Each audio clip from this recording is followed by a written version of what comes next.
Welcome back to the grind. In this video, we are going to talk about the spell details for the Wave 2 Legendary Invoker Jinn.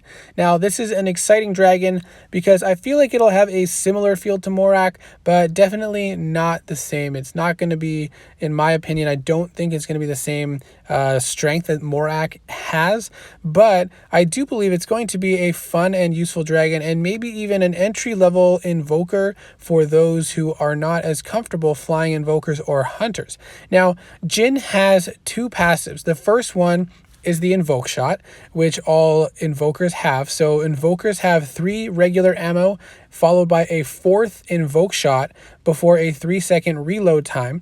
And that Invoke Shot has a special ability attached to it, and it's different for each Invoker. For Jinn, that damages towers in a target area for 1000% of the modified attack power. So the more attack you can put onto Jinn, the more damage this is going to deal. The second passive you can see down at the bottom, it's called Duplicity, and basically this is a passive that gives the dragon a baseline increase in breath damage and rage generation, both by 50%. So now instead of having 100% of those stats, it will be 150%. So without having any spells required to increase rage or increase damage, they'll be built in as a passive just so that you have that constantly throughout the fight. There are advantages to these abilities, but there are also disadvantages. Now, the first active spell that Jinn has is, and I'm not sure how to say this, but Beguile, and it's an active white 1 rage spell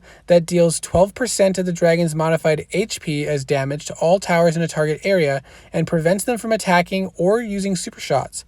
Disabling effect is removed when the tower takes damage. So this is basically like a regular disable, like Howset has, like a sand, or like Howhaseen has.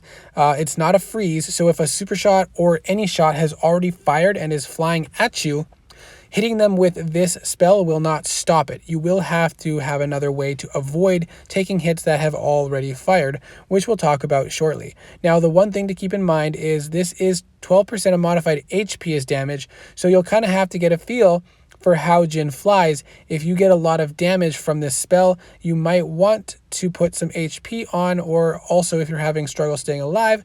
But to actually get the one shot on a tower as high as possible, attack is going to be what you want to focus on so that your Invoke Shot deals as much damage as possible. Beguile does not have a cooldown, so you can use it multiple times quickly once it lands. I'm not sure the area that it will affect or the speed at which it will fly, but once it lands, you can use it again to disable more towers. And this is going to be very useful for this dragon, and you'll have to learn which towers are the best to focus on and how to hit multiple towers if it's possible with this spell, so that you can do it as quick as possible to disable as many towers as possible without wasting too much rage, because it does cost 1 rage with each cast. So if you use all your rage up, then you will not be able to protect yourself with the following spell, which is called From the Shadows, an active blue 2 rage spell that the dragon cloaks for 2 seconds and flies at 25% speed, so it will slow you down quite a lot,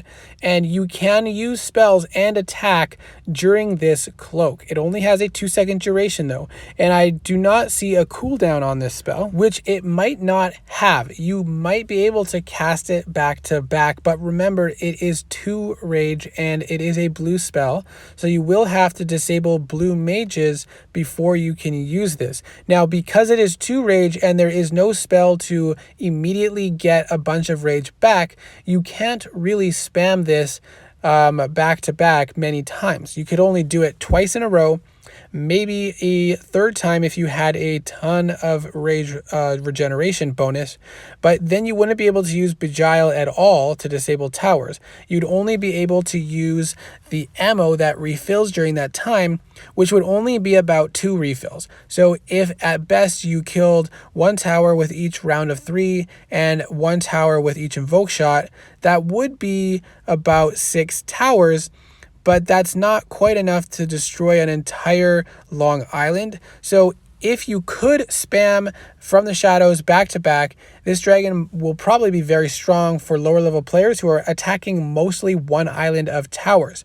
But I don't know if that's going to be the case. There usually is a cooldown, so we'll have to wait and see when we get more information on that and do some testing. But how I imagine flying this dragon, you want to come around the corner with your invoke shot ready and get used to firing that from the turn. If you can do that, then you can very likely hit a storm tower plus one other tower, depending on where it is. Ideally, you'll be able to take out a storm tower plus another tower, maybe even the blue mage, and with that invoke shot. And then there will be a slight pause before you actually face the island and take shots while your ammo is reloading. And then once you get facing the island and the towers fire, you can use from the shadows, and that will allow you a 2-second period, and hopefully there is a 1-second period before activating it after you fired your invoke shot, which will allow your ammo to reload before From the Shadows expires. While you're waiting for your ammo to reload and while you're protected during From the Shadows, you can use Beguile once or twice or maybe 3 times, depending on the setup of the base and how high you're attacking. And then you can lock down several of the main challenging towers. For example, an ice flak, a blue mage, maybe even a back island howitzer, or whatever else might be on the island that you are not prepared to deal with. Now, I foresee this dragon being a very good setup dragon. And if you are okay with equipping spells to this dragon, like a invincibility shield or a cloak or some death gaze if they don't have it disabled, then this dragon I think could be a very effective dragon at clearing bases at least to 70% that are above his tier, even with defenders, because you can spend several seconds of your time cloaked. You can disable many of the challenging towers, and then you can at least get your invoke shot off once, maybe a couple death gazes if you bring it. But it'll depend on the setup, if it's defended or not, and how high you're hitting. Because if you use Beguile to disable too many towers, as we mentioned, you won't have enough rage left over to cast From the Shadows again. Because From the Shadow costs 2 rage, ideally, if you want to use it more than once, you're going to have to limit yourself to 1 Beguile before the second use of From the Shadows. So you spend 2 rage when you face the island, wait for your ammo to refill, throw Beguile 1 time to disable a key tower. Then you'll have 2.5 rage left.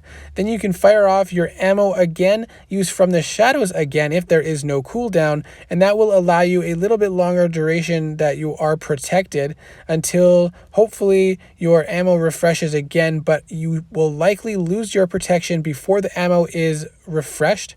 You might get 1 rage again in time to use Beguile to disable a couple more towers, but at that point is when you would lose your protection from the Shadows. You would not have enough rage, and then you would be exposed to damage. So it's going to be a lot more challenging with long islands, and it might be better to focus on trying to disable as many towers as you can, which will then allow you, if you can disable all the towers, to then fly slowly over them and use your ammo as it refills to take them out one by one. So this dragon seems like a fun dragon to me. I'm excited to test it out, give it a try, and see what I think. I'm not sure that it would convince me to get this dragon because I still have Morak and I really enjoy flying Morak.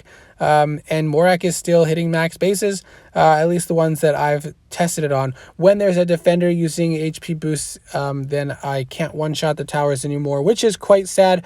But for a lot of the bases that I attack, most of the time, Morak still does well.